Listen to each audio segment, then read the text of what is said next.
ଆଜିର ପ୍ରସଙ୍ଗ ଧରାପୃଷ୍ଠରୁ ମାଙ୍କୁ ବିଦାୟ। ଆଲେଖ୍ୟ ଲହରିକା ପଟ୍ଟନାୟକ।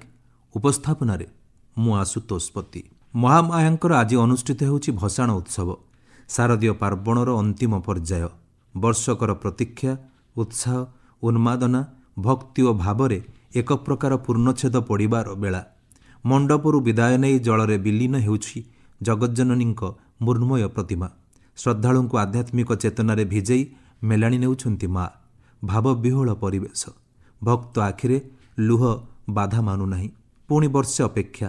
ମା ଆସିବେ ପୁଣି ଆର ବର୍ଷକୁ। ଆଶ୍ୱିନର ଆଗମନ ଆଉ କାଶତଣ୍ଡିର ଶୁଭ୍ର ଚାମର ସେବାକୁ ନେଇ ଧରା ପୁଣି ପ୍ରସ୍ତୁତ ହେଇଯିବ ଜଗଜ୍ଜନନୀଙ୍କ ସ୍ୱାଗତ ଲାଗି। ପୁଣି ଜନ୍ମାଷ୍ଟମୀ ଅବସରରେ ଦଶହରାର ପ୍ରଥମ ବିଧି ଭାବେ ନଦୀରୁ ଉଠିବ ମାଟି। ମୂର୍ତ୍ତି ଗଠନରେ ବ୍ୟସ୍ତ ହୋଇଯିବେ କାରିଗରମାନେ। ପବିତ୍ର ମହାଳୟା ବା ଖଡ଼ିଲାଗି ଅମାବାସ୍ୟାରେ ମାଙ୍କ ମୃଣ୍ମୟ ମୂର୍ତ୍ତିରେ ଖଡ଼ି ଚଢ଼ାଯିବ। ମାଙ୍କୁ ସ୍ୱାଗତ କରିବାକୁ ଯାଇ ଷଷ୍ଠୀ ପୂଜାରେ ବେଲ ବରଣୀଠାରୁ ଆରମ୍ଭ ହୋଇଯିବ ଆବାହନର ଧାରା। ଏହା ଭିତରେ ବି ପୁଣି ଆସିବ ବିଦାୟ ବା ଭସାଣର ବେଳା।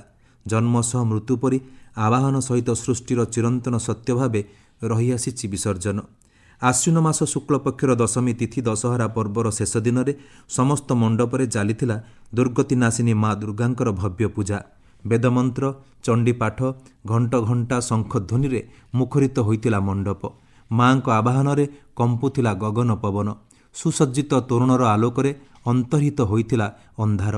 ପୂଜା ମଣ୍ଡପଗୁଡ଼ିକରେ ଜଗଜ୍ଜନନୀ ଦେବୀ ଦୁର୍ଗାଙ୍କର ବିଜୟା ଦଶମୀ ପୂଜାର୍ଚ୍ଚନା ପରେ ରକ୍ତମୁଖା ମାଙ୍କୁ ଶାନ୍ତ କରିବା ପାଇଁ ଅପରାଜିତା ପୂଜା, ଅନ୍ନପୂର୍ଣ୍ଣା ଭିକ୍ଷା ଓ ଶେଷରେ ମଣ୍ଡପରେ ଘଟ ବିସର୍ଜନ ବିଧି ପାଳିତ ହୋଇଥାଏ। କିମ୍ବଦନ୍ତୀ ଅନୁଯାୟୀ ମହିଷାସୁରର ଅତ୍ୟାଚାର ଅସହ୍ୟ ହେବାରୁ ଦେବତାମାନେ ଦୁର୍ଗାଙ୍କୁ ଆବାହନ କରିଥିଲେ। ଦେବୀ ଦୁର୍ଗା ସିଂହବାହିନୀ ସାଜି 10 ପ୍ରହରଣ ଧାରଣ କରି ମହିଷାସୁରକୁ ବଦ୍ଧ କରିଥିଲେ। ଆଶ୍ୱିନ ଶୁକ୍ଳପକ୍ଷ ଅଷ୍ଟମୀ ଓ ନବମୀ ସନ୍ଧିକ୍ଷଣରେ ଦେବୀ ମହିଷାସୁରକୁ ନିପାତ କରିଥିବାରୁ ଏହି ସମୟରେ ଦେବୀଙ୍କୁ ମହାଶକ୍ତି ରୂପେ ପୂଜା କରାଯାଏ। ତେବେ ଦଶହରା ଦିନ ପ୍ରଭୁ ଶ୍ରୀରାମଚନ୍ଦ୍ର ମଧ୍ୟ ମା ଦୁର୍ଗାଙ୍କୁ ପୂଜା କରି ପ୍ରବଳ ପ୍ରତାପୀ ରାବଣକୁ ବଦ୍ଧ କରିଥିଲେ। ତେଣୁ ଦଶହରାକୁ ଅଧର୍ମ ଉପରେ ଧର୍ମର ବିଜୟ ଉତ୍ସବ ଭାବେ ମଧ୍ୟ ପାଳନ କରାଯାଇଥାଏ। ଏଥିପାଇଁ ବିଜୟା ଦଶମୀର ମୁଖ୍ୟ ଆକର୍ଷଣ ହୋଇଥାଏ ରାବଣ ପୋଡ଼ି। ଅସତ୍ୟ ଉପରେ ସତ୍ୟର ବିଜୟ ପ୍ରତୀକ ଭାବେ ବିଭିନ୍ନ ସ୍ଥାନରେ ଦଶହରା ଅବସରରେ ରାବଣ ପୋଡ଼ି ଅନୁଷ୍ଠିତ ହୋଇଛି। ଏବେ ମଣ୍ଡପଗୁଡ଼ିକରୁ ବିଦାୟ ନେଉଛନ୍ତି ମାଙ୍କ ମୃଣ୍ମୟ ମୂର୍ତ୍ତି। ମାଙ୍କ ଆବାହନ ସହିତ ବିସର୍ଜନରେ ମଧ୍ୟ ବିବିଧ ପରମ୍ପରା ପାଳିତ ହୋଇଥାଏ। କେତେକ ସ୍ଥାନରେ ମାଙ୍କୁ ଚାପରେ ବିସର୍ଜନ କରାଯାଉଥିବା ମଧ୍ୟ ଦେଖାଯାଏ। କେନ୍ଦ୍ରାପଡ଼ା ଜିଲ୍ଲା ରାଜନଗରରେ ମାଙ୍କ ମେଢ଼ଗୁଡ଼ିକୁ ସୁସଜ୍ଜିତ ଡଙ୍ଗାରେ ବସାଇ ମଝି ନଈରେ ସାତ ଘେରା ବା ଖେଳାଯାଇ ବିସର୍ଜନ କରାଯାଏ।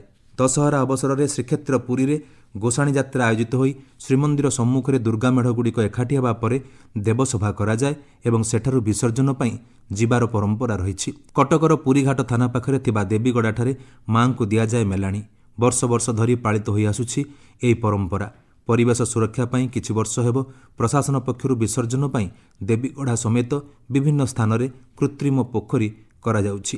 ଚୈତନ୍ୟ ମହାପ୍ରଭୁ କଟକ ଆସି ମୃଣ୍ମୟୀ ମୂର୍ତ୍ତି ପୂଜା କରିବା ପରଠାରୁ ହିଁ ଏହି ପୂଜା ପରମ୍ପରା ପ୍ରଚଳିତ ହୋଇ ଆସୁଥିବା କୁହାଯାଏ। ପୁରୀଘାଟ ନିକଟରେ କାଠଯୋଡ଼ି ନଦୀରେ ଭସାଣ ଉତ୍ସବ ହେଉଥିବାରୁ ଏହି ସ୍ଥାନକୁ ଦେବୀଗଡ଼ା ନାମରେ ନାମିତ କରାଯାଇଛି। ମାଙ୍କୁ ମେଲାଣି ସହ ଶେଷ ହେଉଛି ଚଳିତ ବର୍ଷର ଶାରଦୀୟ ଦୁର୍ଗୋତ୍ସବ। ପୁଣି ଅପେକ୍ଷା ଆର ବର୍ଷକୁ। ବିଦାୟ ବେଳାରେ ଏତିକି ପ୍ରାର୍ଥନା, ହେ ମା ଶକ୍ତି ସ୍ୱରୂପା, ଶକ୍ତି ସହ ଦୟା, କ୍ଷମା, ଶାନ୍ତିର ଭାବରେ ମଣିଷକୁ ବିମଣ୍ଡିତ କର। ହେ ପରମବ୍ରହ୍ମ ସ୍ୱରୂପିଣୀ, ମୃଣ୍ମୟ ମୂର୍ତ୍ତିର ଏ ବିସର୍ଜନ ପଶ୍ଚାତରେ ପ୍ରତ୍ୟେକ ମଣିଷର ହୃଦୟ କନ୍ଦରରେ ବିରାଜମାନ କର। ତୁମ କରୁଣାର ସ୍ପର୍ଶରେ ପୃଥିବୀ ଶାନ୍ତି, ସମ୍ପତ୍ତି ଓ ସୌନ୍ଦର୍ଯ୍ୟରେ ପରିପୂର୍ଣ୍ଣ ହେଉ। ପ୍ରତି ମଣିଷର ଜୀବନ ହେଉ ସାର୍ଥକ ଓ ସାଫଲ୍ୟମଣ୍ଡିତ।